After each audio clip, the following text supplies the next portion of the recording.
Good afternoon, Packers fans. Aaron Nagler here with your Packers Daily Chat, coming to you live on the Cheesehead TV social channels. Happy Thursday, wherever you are. The Packers were back on the practice field today. Ray Nitschke Field, beautiful, gorgeous day in New York, in Green Bay. Very breezy, about 20 degrees cooler than it's been out there at practice. So much more enjoyable experience watching the Green Bay Packers as they build towards family night. Obviously, on Saturday night, coming up here in a couple days, going to be very exciting. I hope you'll join me after family night on Saturday for a live chat to talk about all the proceedings going on there inside Lambeau Field. Um, Bunch of stuff happened, obviously, each and every day. There's a ton of stuff to talk about, but I wanted to highlight Jordan Morgan today, getting his first real extensive work at left tackle. I don't know that he took every snap with the ones today, but he certainly took the majority of them. I watched him specifically and exclusively for two periods towards the end of practice. One was a move the ball, and another one was a 2-minute drill. And I gotta say, he held up extremely well. The one time I saw him truly get taken advantage of was Lucas Van Ness used a speed rush and got right past him. It was pretty clear he was expecting but probably something, a power move, maybe a bull rush, and he kind of set for that, and LVN just flew right by him. The other time in 2 minute, there was one where it was pretty clear he was expecting help from the back. In this case, it was Josh Jacobs. Jacobs essentially just whiffed on the chip attempt. And again, Van Ness got around the corner, but I don't completely fault Morgan on that one. But on balance, the kid looked good.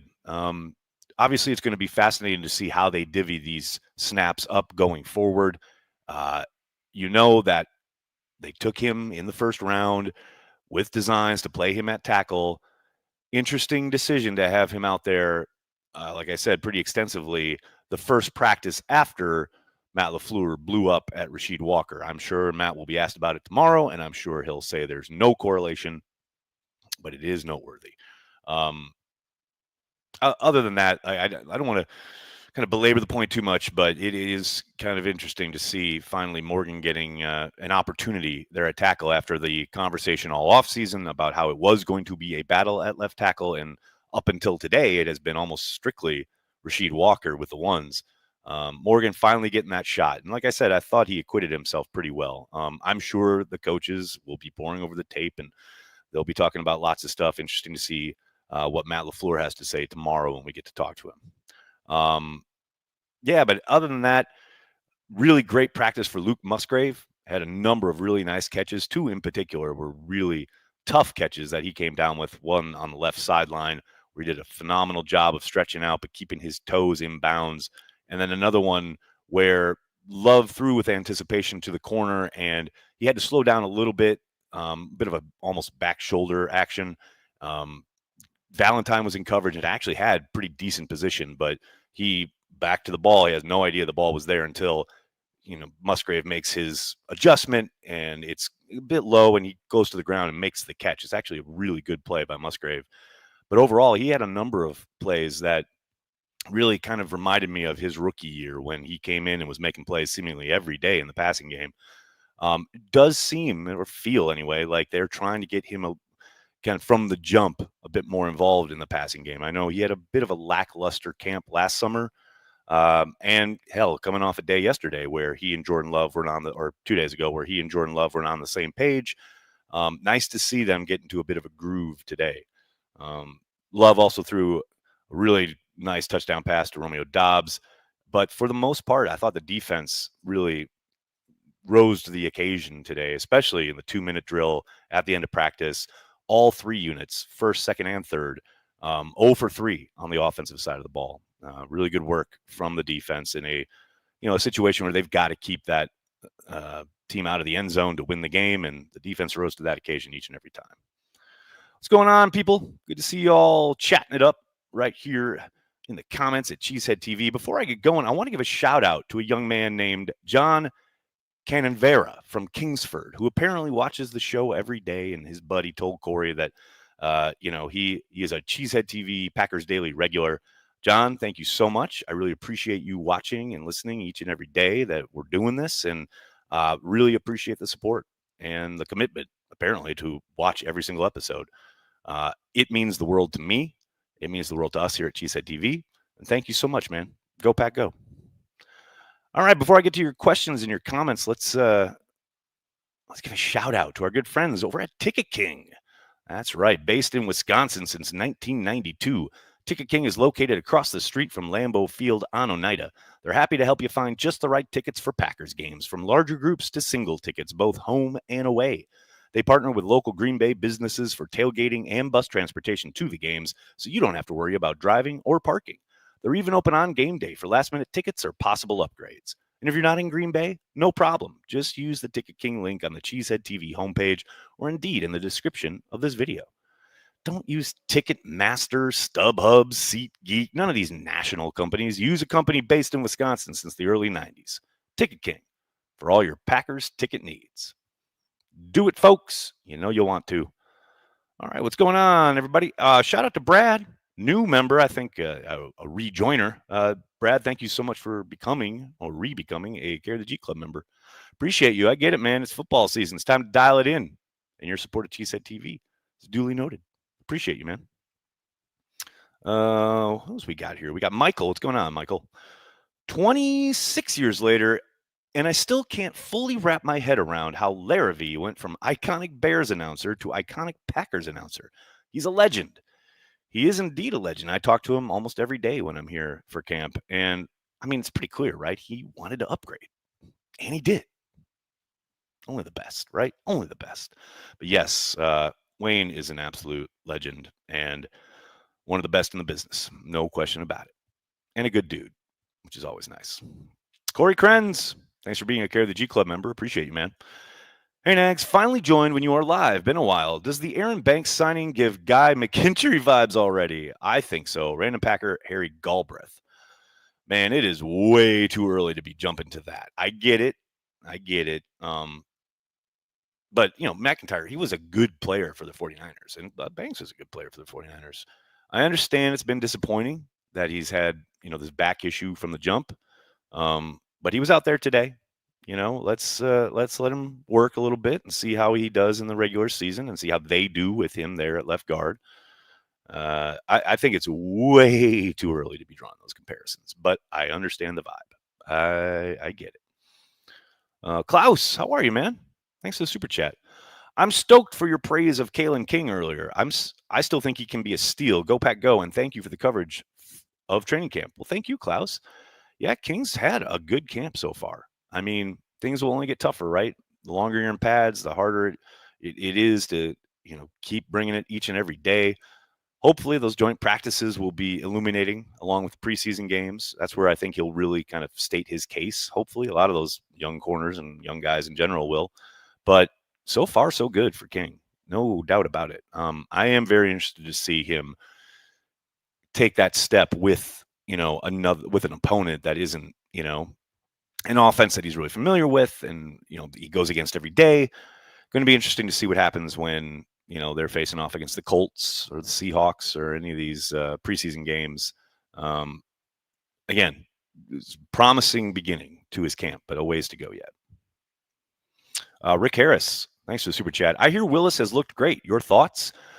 He's looked so comfortable. And I did talk about this a little bit the other day. It's night and day how, the offense was so tailored to what he felt comfortable with or what he liked last year when he had to start, without being in the building for the offseason, what have you. And Stenovich talked about this with us yesterday. But now he's got a pretty firm command on the offense as a whole.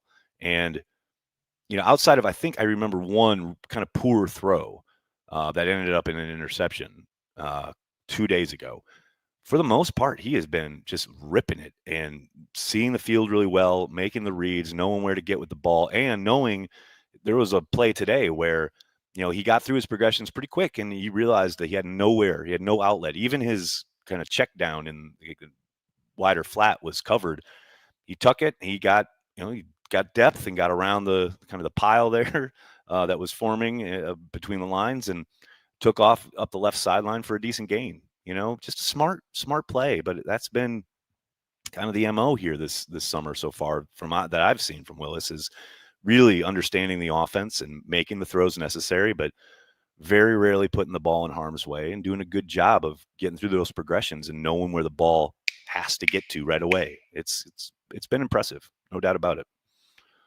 Joe, how are you, man? Nice to meet you, Aaron. Packer practice on a sunny day in the 70s. Stopped at the liquor store on Ridge for some Carry the G on the way home. A fine day. Joe, thank you so much for saying hello. I tell you guys this all the time, but I really, really appreciate it when you do stop me and you do say hello after practice, before practice, whatever. I mean, I've had people email me and things and say, I didn't want to bother you. Bother me. It's why I'm here. It's like I love camp and I love the practices, and I'm obviously here to cover it and try to bring some information to people who can't be here. But if you are here, please say hello. Joe, it was phenomenal to meet you this morning. It was so great. I love putting kind of faces with the internet handles, right? Really appreciate you saying hi, man. And I really appreciate you being here every day because you are certainly one of our regulars. Appreciate you, man. What else we got here, folks? Is it just me? But watching Nagler doing these chats with Lambo in the background is just surreal. Man, I got to tell you, being Nagler doing these chats with Lambo in the background is a little surreal. Still kind of have to pinch myself that this is my gig, But yeah, I mean, who knows? Maybe someday in the future, next 5-10 years, maybe this will be the norm. It's a possibility. Yeah, it's a possibility. So then it won't be so surreal. How do you like that? Jeremy, thanks for checking out the stream. Appreciate you. Nags, what would you like to see out of Jordan Love this training camp? I mean, pretty much what I've been seeing. I mean, a guy who really runs the offense with high efficiency, makes all the throws necessary, keeps the ball out of harm's way, and he's had a few. He's had one or two that have been tough to watch, and as they always say, probably wants that one back.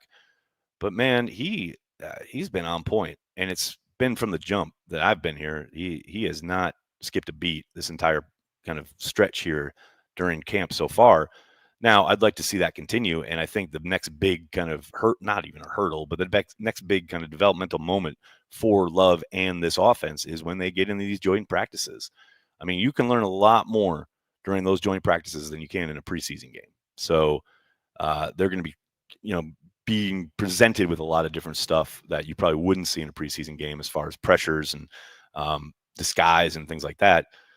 I'm really excited for him and the offense to really kind of start clicking like that because I don't know if you saw my question to Matt this morning, but there was an instance 2 days ago where he and Musgrave weren't on the same page, and that's what this time is about, right? Making sure that everyone's seeing things the same way, and you should be seeing it like Jordan's seeing it because he knows this offense better than anybody on this team. So, yeah, man, I so far so good, and I know there's a lot of I would say weighty expectations on Jordan coming into this year 3 as a starter.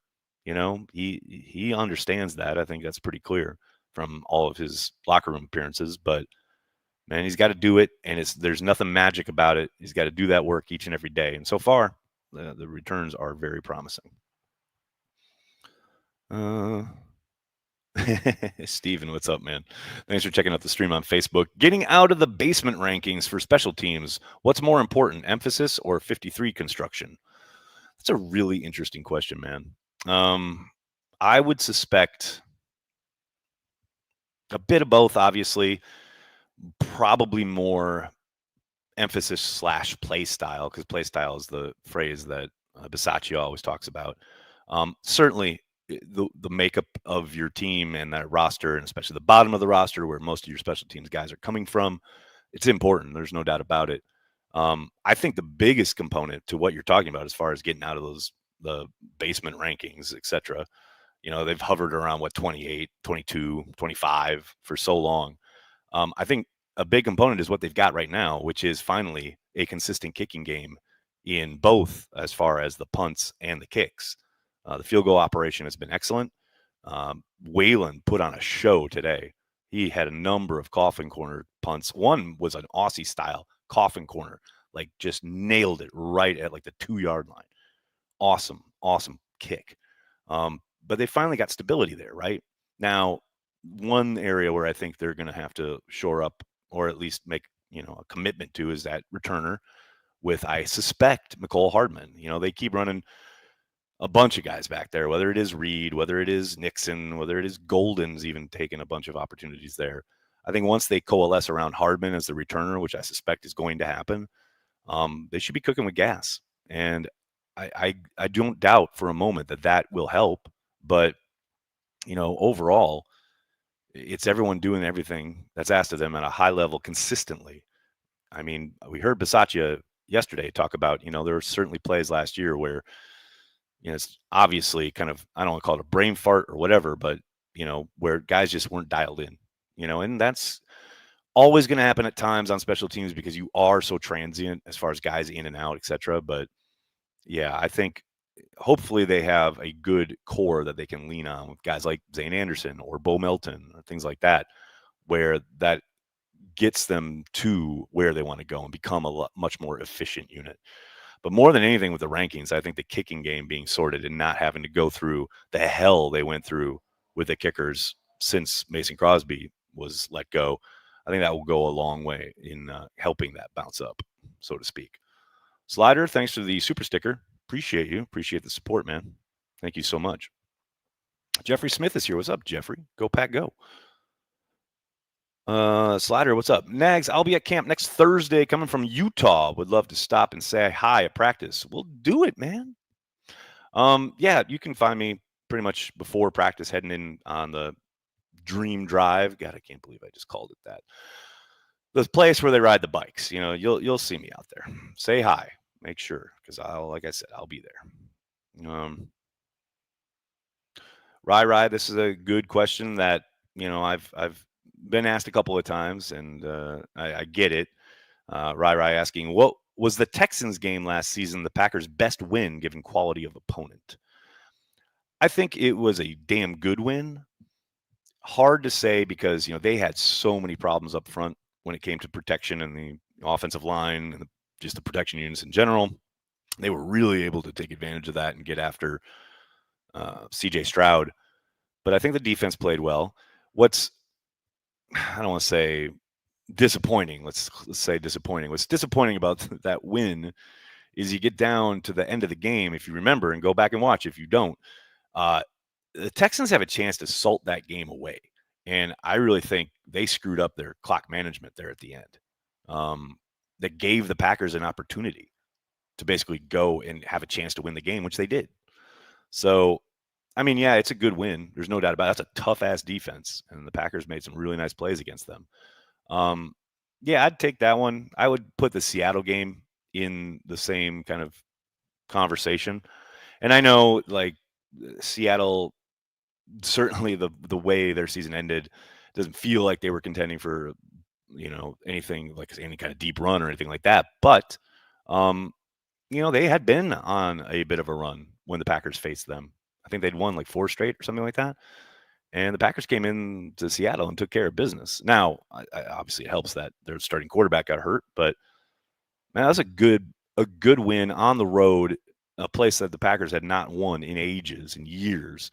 And it was a really good adjustment from what the issue was in Detroit the week before, where Detroit kept jumping their snap count, and they did a phenomenal job of adjusting, especially early in that game, to getting quick out of the huddle in tempo and getting to the line and snapping the ball and not using cadence at all. It was a good wrinkle, and that helped stake them to that lead that they hung on to and finally won with that great throw to Dobbs in the end zone. But yeah, to me, those are the two for me last year. Now, obviously, it's disappointing they didn't win any of the big games against the division foes. Undoubtedly a disappointment, but that's why we're here now. 2025, baby. Got to go beat those NFC North brethren and reclaim the title in the NFC North. Kenny, thanks for the super chat, man. Yo, Nags, happy Thursday. In your opinion, when you look at how this team is forming, what is the biggest Packers strength? What threat do we pose to the division? Random Packer Tyrone Williams. Oh, T. Williams call out. Love it. Right now, I think the strength is their versatility. And I know that's probably a boring answer after the entire offseason being peppered with that language and that word from both Brian and Matt. But I think it's a very real thing. And I was talking to a couple people on the sideline today about the idea of how Brian has tried to mold this team in a different way than Ted and even Ron did. You know, people talk a lot about the 30 years of elite quarterback play. Certainly, the Packers won a boatload of games because of it. There's no doubt about it. You can't take anything away from it. But I think Brian has very specifically tried to build a different kind of team, a team that can win in other ways and doesn't need the quarterback to be Superman. Now, it's great if he can be, and he's great if he is, but I think they're going to be a tougher team. I think they're going to be able to win on defense. I think they're going to be able to take advantage of things with special teams at times. And there's no doubt that, that's the kind of calling card, the versatility, the way that lots of guys can do lots of different things and do them well and at a high level. It's real early. It's so early still. But to me, that's what I see when I see this team starting to kind of piece things together. And I think that's the idea. And here's hoping, right? And the other kind of side of it, though, is in their quest to have, they've collected a lot of talent, but they desperately need, and I'm underlining need, a player or two or three, probably two or three, to really ascend into kind of difference maker status. You ask about like the biggest strength. Well, it is their versatility, but there's a dearth of guys that tilt the field. Right now, there's potential there. I mean, hell, Matthew Golden's got potential right out of the gate to be a difference maker, right? But can Tucker Kraft become a real nightmare for defensive coordinators where they're staying up all night worrying about him and game planning specifically to stop him? Can Musgrave add that element that we've been waiting 2 years to see to become a real kind of matchup problem for coordinators when they're sending out personnel? On the flip side, can Edgerrin Cooper become that star that certainly looked like he was capable of becoming when he played last year?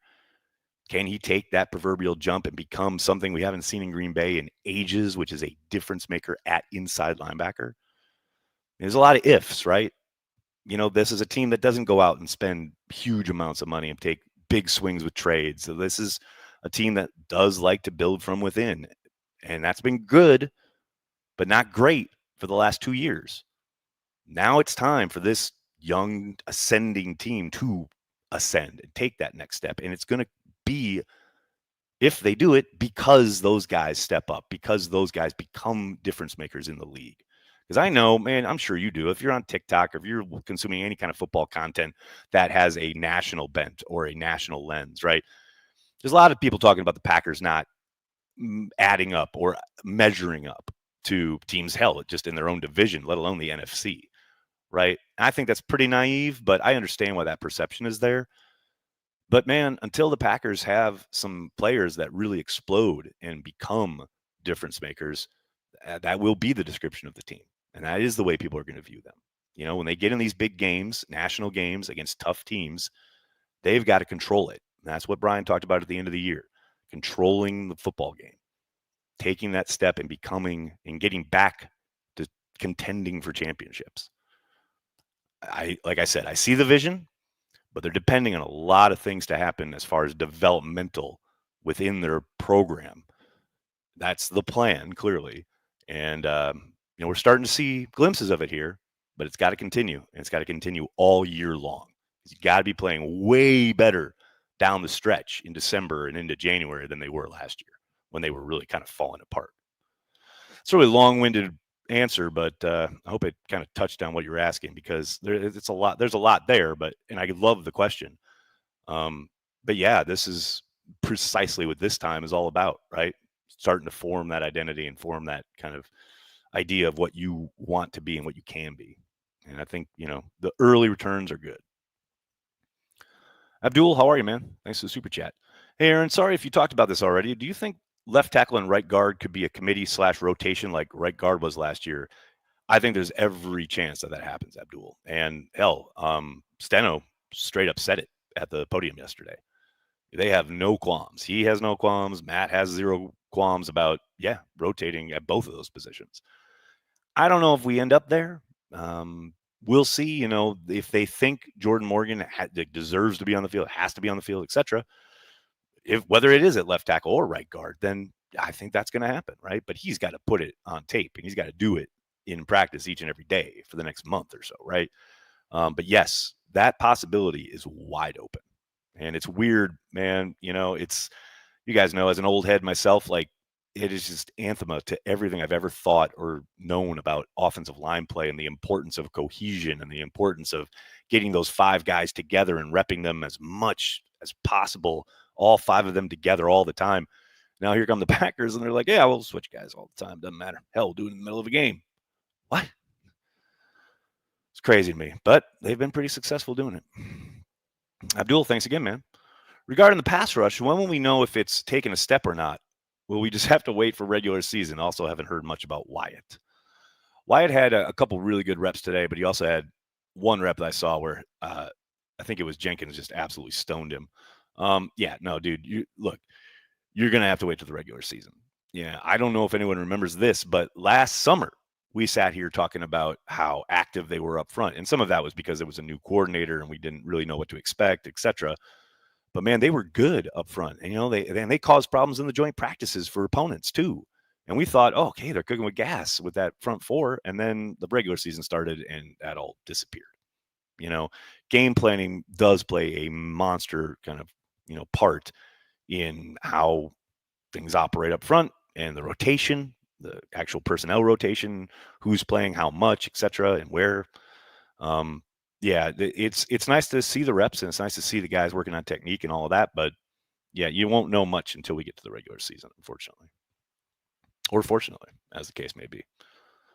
Does Hopper have a role on D this season?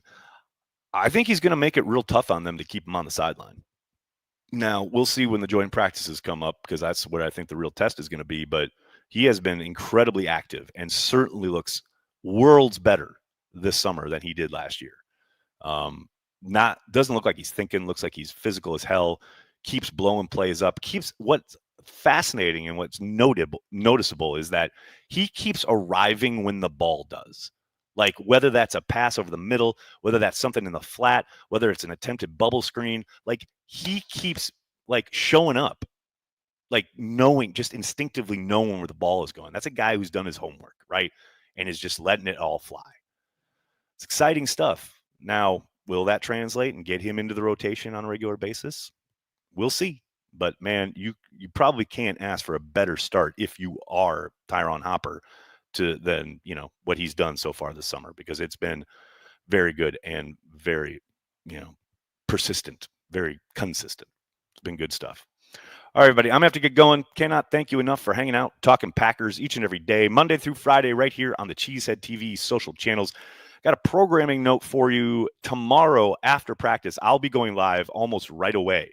So if you want to participate, you want to hang out, talk about practice, the Packers, whatever, it'll probably be, I want to say, sometime around 1 o'clock, 1:30, because I got to get back down to Appleton because Motel Men are playing tomorrow night, Friday night, Appleton, during Mile of Music. Come check it out, Ambassador. We'll be going on around 10 o'clock. So that does mean that tomorrow's chat will be much earlier than normal. Please join me. It's going to be a lot of fun. In the meantime, hit like, hit subscribe, tell your friends, tell your family. Cheesehead TV, we are devoted to Green Bay Packers fans worldwide. Thanks a lot, everybody. Have a great night. Go Pack, go.